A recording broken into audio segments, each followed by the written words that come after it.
Hello, my name is Dr. Dewan S. Raja. Today I will discuss about the anatomy of the scalp. What is scalp? Scalp is the soft tissue that covers the cranial vault, extending anteriorly from the superior orbital margin posteriorly to the external occipital protuberance and superior nuchal line, laterally to the superior temporal line. So question number 1, what are the layers of the scalp? The layers are in its spelling, S-C-A-L-P, S for skin. Skin is containing hairs, a lot of hairs, and sebaceous gland. C for connective tissue, dense subcutaneous tissue. A for aponeurosis, there is the epicranial aponeurosis, also called Galea aponeurotica. L for loose connective tissue. P for pericranium, the periosteum over the surface of the skull. Question number 2. Which of the following layer of the skull connects the occipital and frontal bellies of the occipitofrontalis muscle? We know that occipitofrontalis muscle is a muscle that is over the skull and that has two bellies. One is the frontal belly, another is occipital belly, connected by the Galea aponeurotica. It is developed from the second pharyngeal arch, and this muscle is innervated by the facial nerve. So what is the dangerous area of the scalp? The loose connective tissue. The layer contains emissary vein. An infection may go to the intercranial dural venous sinuses. So this loose connective tissue area is the area that is called dangerous area of the scalp. Okay, so if we go to the scalp, again skin, S, C connective tissue, A aponeurotic layer, that is the Galea aponeurotica, L loose connective tissue, that is the dangerous area of the scalp. That is then the pericranium, P, that is the periosteum over the skull bone. We are also looking here the emissary vein that connects the venous elements of the loose connective tissue to the dural venous sinuses. In the spongy part of the skull bone, we also get diploid vein. Those veins may be communicated to the dural venous sinuses, or it may be communicated to the outside the skull bones. What is the blood supply of the scalp? The scalp is richly vascular. It is supplied by the supratrochlear supraorbital branch of the internal carotid artery, superficial temporal, posterior auricular, and occipital branches of the external carotid artery. Question number 5. What is the nerve supply of the scalp? The scalp is getting innervation from the trigeminal nerve, anterior aspect up to the vault. Posterior aspect of the scalp, innervation is from the branches of the cervical plexus. So if we go there, supratrochlear, supraorbital, zygomaticro-temporal. These two are from the ophthalmic division of trigeminal nerve. This is from the maxillary division of trigeminal nerve. This is from the mandibular division of trigeminal nerve. And these are from the cervical plexus. Lesser occipital, greater occipital, and third occipital nerve.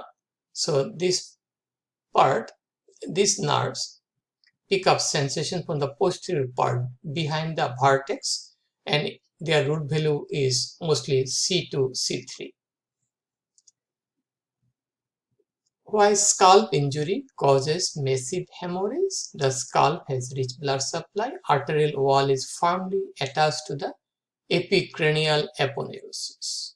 If the galea aponeurotica is cut or injured or damaged, there will be gap and will have profuse hemorrhage because the blood vessel cannot come in close contact. The cut end are separated, cut end don't come in close contact, so there will be profuse bleeding if the galea aponeurotica or epicranial aponeurosis is cut.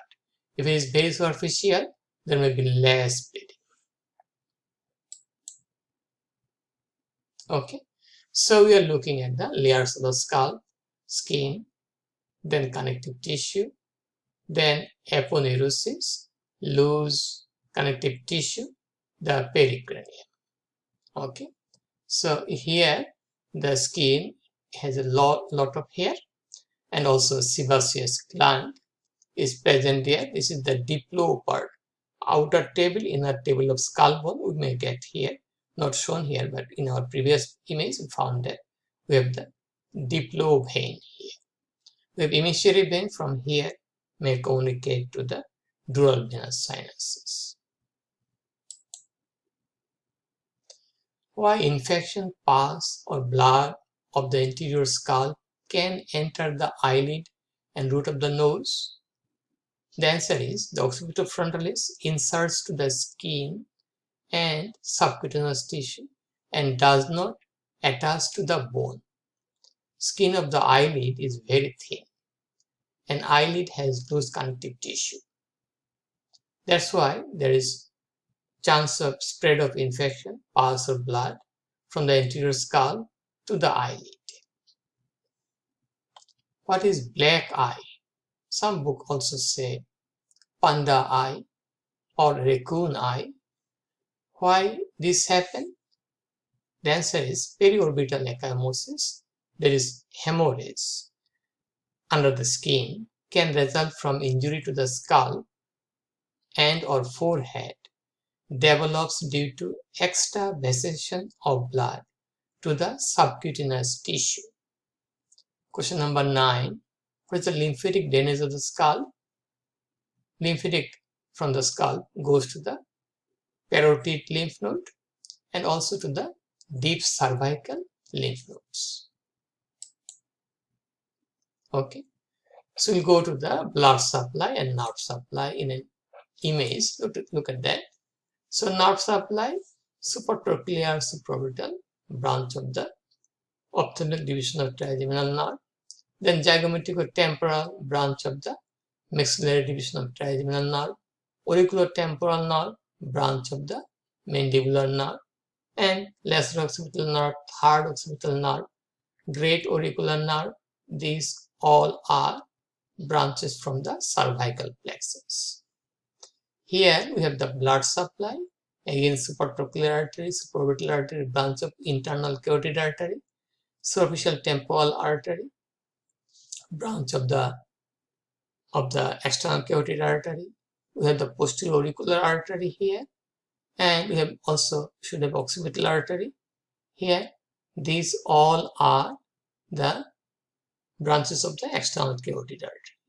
Venous drainage, vein follow the arteries. We have the supratrochlear suborbital vein, we'll get angular vein, then we'll get facial vein.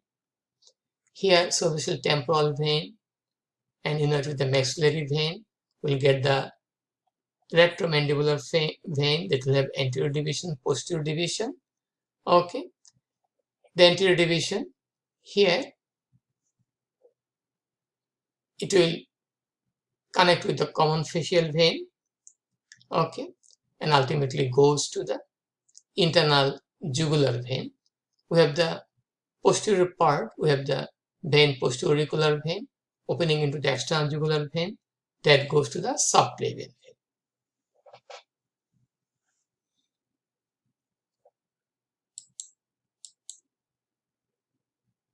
Okay, so we got the venous drainage of the scalp, supratrochlear suborbital vein, unite to form angular vein, and angular vein ultimately give rise to the facial vein.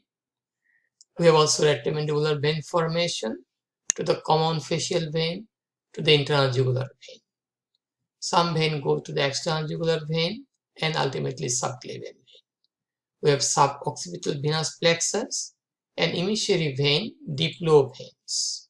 Okay, so we have emissary veins and deep lobe veins. Okay.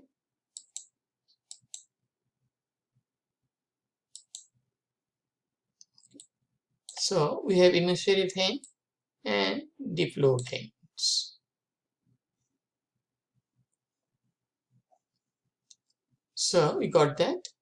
So emissary vein connect the loose connective tissue layer to the intercranial dural venous sinuses. Deep lobe vein are commonly present in the spongy part of the skull bone. They also communicate to the dural venous sinuses inside the cranial cavity, or they may be connected to the outside the skull to the scalp veins. Idea of these veins, they equalize pressure from inside to outside, and they have no valve. So if there is infection in the skull, that infection may go to the intercranial region, may cause inflammation of the dural venous sinuses. Okay, so here the lymphatic drainage goes to the parotid lymph node and deep cervical lymph node. Okay, so they're also connected to the preauricular lymph node and the submental submandibular lymph node, but most of the lymph goes to the parotid lymph node, and the parotid lymph nodes and the deep cervical lymph will go to the black eye. Why this happened? This happened because occipitofrontalis has no bony attachment, and eyelid contain a loose irregular tissue and this area. So there will be extravasation of blood due to any type of trauma, injury, damage to the skull, especially the forehead area. Then we'll get the black eye, also called raccoon eye, also called panda eye. Okay, and that's all about the anatomy of the skull. If you have any question, please feel free to ask me. Please share the information with your friends. And please support my channel. Please subscribe me. Have a nice day. Bye now.